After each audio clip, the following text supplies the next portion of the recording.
दोस्तों, रमजान का मुकद्दस महीना चल रहा है और इस महीने में इबादत, सब्र और भाईचारे की जो तस्वीरें सामने आती हैं वो दिल जीत लेती हैं। आज की ये तस्वीर है नवाबगंज की, जहां एक बहुत ही शानदार सामूहिक रोजा इफ्तार का आयोजन किया गया। इस महफिल की रौनक बढ़ाने पहुंचे बरेली के भौजीपुरा विधायक और पूर्व मंत्री शहजुल इस्लाम अंसारी। आपको बता दें, ये खास प्रोग्राम नवाबगंज की जानी मानी दीनी तंजीम अंजुमन इस्लाहुल मुस्लिमीन के सदर और मंडी व्यापारी मोहम्मद असलम अंसारी के आवास पर रखा गया था।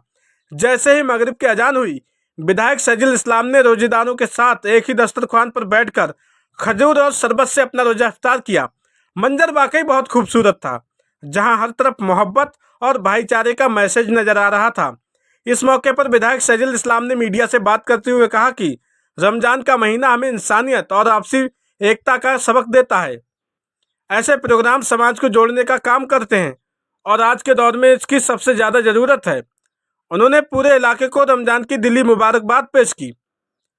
प्रोग्राम की मेजबानी असलम अंसारी के साथ उनके भाई इस्लाम अंसारी और इकराम अंसारी ने बहुत ही सलीके से की। इस इफ्तार पार्टी में इलाके की तमाम बड़ी हस्तियां मौजूद रहीं। श्रमजीवी पत्रकार संघ के अध्यक्ष वरिष्ठ पत्रकार रियाज अंसारी, कारी हाशिम रजा साहब, सभासद हसीब सिद्दीकी, सलीम लादेन, मुन्ने मास्टर और मेहंदी हसन आडवाणी जैसे तमाम गणमान्य लोगों ने अपनी मौजूदगी दर्ज कराई। इफ्तार के बाद हाथों को उठाकर मुल्क में अमन, चैन और खुशहाली की दुआ मांगी गई। सबने एक सुर में कहा कि हमारा देश ऐसे ही मिलजुल कर तरक्की करता रहे। मंत्री जी, अंजुमन के अध्यक्ष जो हैं सदर असलम अंसारी जी के आवास पर आज रोजा इफ्तार कार्यक्रम में आना हुआ, क्या कहेंगे इस मौके पर?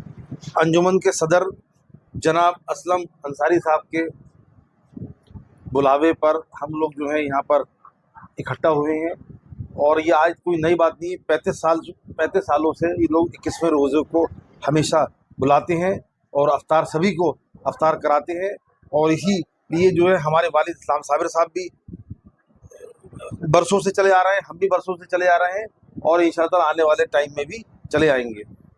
मंत्री जी कहते हैं कि लोगों के पास विधायक बनने के बाद टाइम नहीं रहता है। आप विधायक भोजीपुरा से हैं, लेकिन हमने अक्सर देखा हर कार्यक्रम में नवाबगंज अक्सर महीने खाना नवाबगंज से आज से नहीं, बरसों से हमारे परिवार का, हमारे घर का रिश्ता है और जब जब हमारे वालिद इस्लाम साबिर साहब यहाँ से चुनाव लड़े, नवाबगंज के लोगों ने हमेशा बढ़ चढ़ के हिस्सा दिया है और भारी बहुमत से इस विधानसभा नवाबगंज से जिताने का काम किया है। ये हमारा विधानसभा क्षेत्र नहीं है, लेकिन हमारा लोकसभा का क्षेत्र है। कई बार हम लोग यहाँ से चुनाव लड़ चुके हैं और जीत भी चुके हैं। विधायक जी, खास चूंकि आप राजनीतिक बड़े राजनीतिक हैं, जिले के, प्रदेश के बड़े नेता हैं, तो थोड़ा सा राजनीति पर भी एक सवाल कर देते हैं। क्या लगता है आपको इस बार समाजवादी पार्टी किस तरह की उम्मीदें? समाजवादी पार्टी, आपने देखा होगा पूरे प्रदेश के अंदर और देश के अंदर डबल इंजन की सरकार चल रही है। इस डबल इंजन की सरकार को, इस इंजन को फिल करने वाले सिर्फ और सिर्फ समाजवादी पार्टी के मुखिया माननीय अखिलेश यादव जी हैं, जिन्होंने 2024 के अंदर पीडीए का नारा देकर के, बुलंद नारा दिया पीडीए का, और अपने जो है समाजवादी पार्टी के और जो हमारा गठबंधन है 43 हम लोगों ने सांसद यहाँ से बना के 80 में से 43-44 सांसद यहाँ से जिता के भेजा और भारतीय जनता पार्टी की सरकार को और उसके नुमाइंदों को हमने नेस्त नाबूद करने का काम किया है। और 2027 में भी मैं आपको बता देना चाहता हूँ, 2027 में भी इस पीडीए के फार्मूले पे हमारी प्रदेश के अंदर सरकार बनने जा रही है।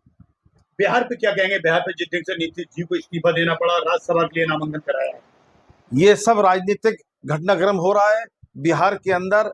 जो है किस तरीके से वहाँ के सियासी लोग जो है नीतीश जी को, क्योंकि माननीय हमारे पूर्व मुख्यमंत्री अखिलेश यादव जी ने भी अनुरोध किया था और उन्होंने रिक्वेस्ट भी करी थी, जाकर के समझाया भी था कि आपको प्रधानमंत्री जी का जो है ऑफर दिया जा रहा है, लेकिन उन्होंने उस ऑफर को ठुकरा दिया गया। लेकिन कोई ना कोई वजह है जिसकी वजह से भारतीय जनता पार्टी के दबाव में उन्होंने जो है मुख्यमंत्री पद से अपना इस्तीफा छोड़ करके दूसरे सदन में जाने की तैयारी कर रहे हैं और अपने बेटे को डिप्टी सीएम बनाने की तैयारी है। कुछ ना कुछ अंदरूनी कुछ कला है। मंत्री जी, हमने देखा अभी एक कार्यक्रम हुआ था अलंसार, उसमें भी आपका आना हुआ। आज रोजा इफ्तार में नवाबगंज में के लोगों के लिए आज जिस ढंग से आपसे मोहब्बत रखते हैं, हर कार्यक्रम में आपको बुलाते हैं। नवाबगंज के लोग भी हमसे मोहब्बत करते हैं, हम भी नवाबगंज के लोगों से मोहब्बत करते हैं। ये असलम मंत्री जी को भी पता है, ये भी बैठे हैं और आपको भी, सब लोग यहाँ जानते हैं। नवाबगंज के लोग जब परेशान हाल में थे, रात को 12 बजे से लेकर के रात के 2 बजे तक हम लोग थाने पहुंच करके अपने लोगों को छुड़वाने का काम किया और जिन जिन से पुलिस वालों ने पैसे लिए थे, यहाँ पर बैठे हैं, यहाँ पर अशफाक भी हैं, इन लोगों के पैसे लिए थे, उन लोगों को पैसे वापस करने का काम किया। यहाँ के लोगों ने हमेशा इज्जत प्यार मोहब्बत देने का काम किया, उसके बदले में हमें जो है बहुत मान सम्मान भी मिलता है। और जब जब लोकसभा इलेक्शन लड़ते हैं यहाँ से भारी बहुमत से यहाँ से सीट जीत के आती है। भोजपुरा विधानसभा से भी जीत के आती है और नवाबगंज से भी जीत के आती है। विधायक जी, हमसे बात करने के लिए बहुत बहुत शुक्रिया, और आपको के लिए बस यही दुआ है हम मीडिया वालों के लिए कि फिर से भोजपुरा से विधायक बने और मंत्री। बहुत बहुत शुक्रिया आपका और तमाम मीडिया की, क्योंकि मीडिया का भी बहुत बड़ा स्तर होता है हमारे संविधान में, चौथा स्तंभ जो हम लोग क्या कहते हैं, क्योंकि आप भी लोग हैं जो हमारी आवाज जो है बुलंद करते हैं विधानसभा में भी, लोकसभा में भी। और अगर आप हमारी आवाज को दबाने का काम करेंगे तो हमारी आवाज कहाँ हम लोग करेंगे। तो इसलिए हम चाहते हैं कि जिस तरीके से 2024 में समाजवादी पार्टी की सरकार बनी, उम्मीद ये है कि 2027 में भी प्रदेश के अंदर समाजवादी पार्टी और कांग्रेसी गठबंधन की सरकार बनेगी।